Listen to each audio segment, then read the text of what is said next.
katunggali namin ang aming motor. Alright. Si Urag pala yung ano eh, yung driver. Yan. Oh, yan na. Ang laki oh. Yung bangka namin, kuto lang. Oh.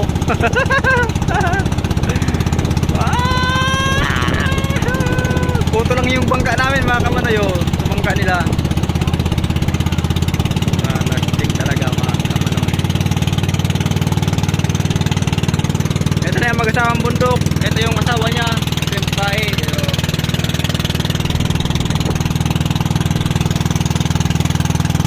Mga kasamahan namin papuntang Ulas. Okay, let's go, let's go. Kita kits sa ano, kita kits sa Bukanan mga kamanoy.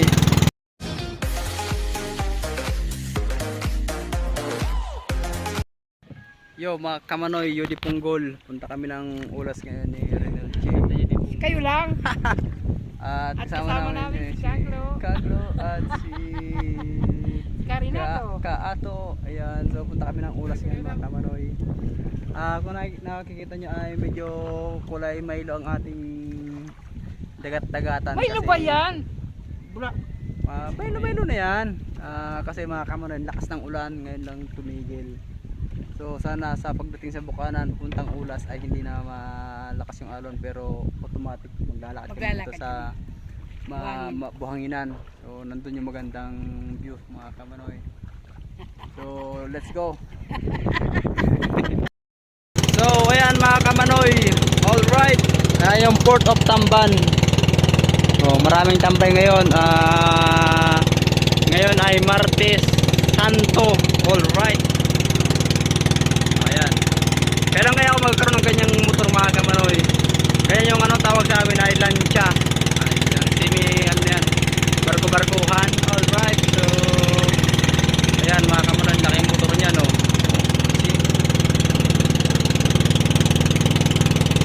Sana. Ayan ang Port of Tamban.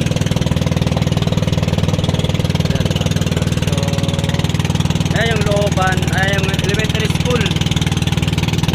So mga kamanoy, punta kami ng Ulas. At overloaded kami ngayon sa maliit na bangka ni Partner Renal J. So mga kamanoy, sana hindi malakas yung alon sa Bukanan. Alright. Mabawon dyan, di kita wala. So mababaw dito mga kamanoy. Hindi yata alam ng ating tangkiro.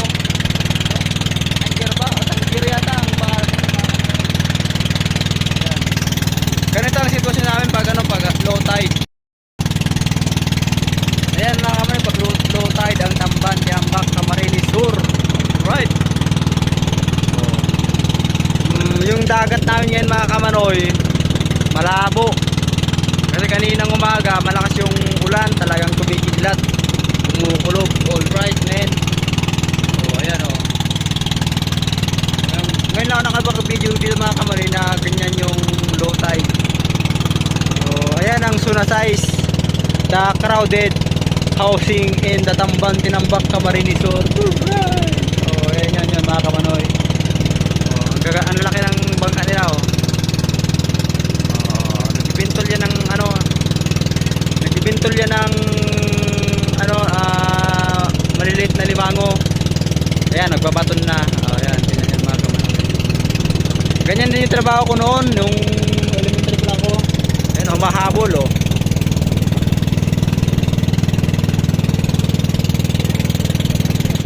Nag-overtake na mga kamanoy. Yung malaking bangka oh.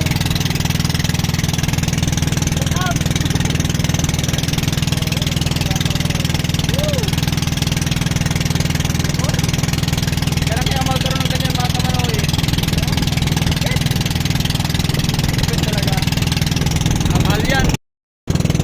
Ayan, katunggali namin ang aming motor. Alright.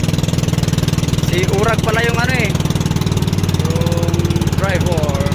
Yan. So ayan mga kamanoy, nandito na kami sa Bukanan.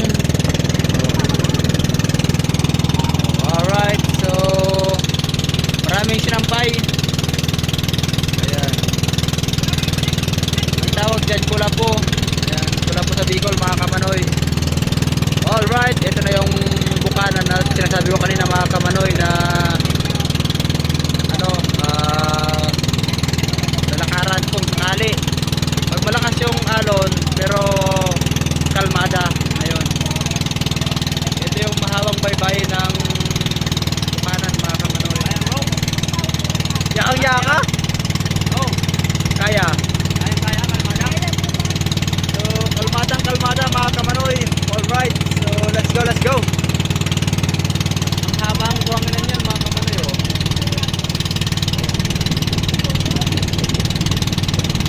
Ganyan, mga kamanoy. So nice. Ang linis ng puro buwanginan. Linis ba? Alright. Dito na kami sa bukanan. Ito, may naghahanap ng daruyan.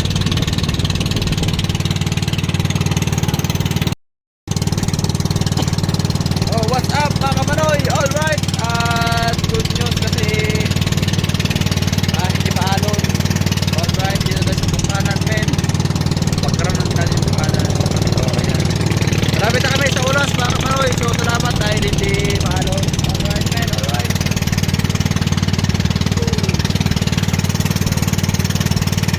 So, kayo na ang ating kapitan. Masarap maligo. Masarap maligo yan mga kamanoy. Dito sa dagat.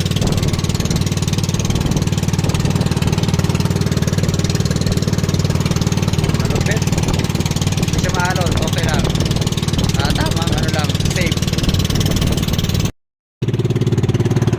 Woo! Uwi na! Oh, yung driver namin. So, ayan mga kamanoy. Goodbye ulas. So mga kamanoy, pauwi na kami. Alright men. Salamat at hindi masyadong maalon at kalmada ang ating dagat ngayon mga kamanoy. So hanggang sa muli, paalam mga kamanoy. Ingat palagi.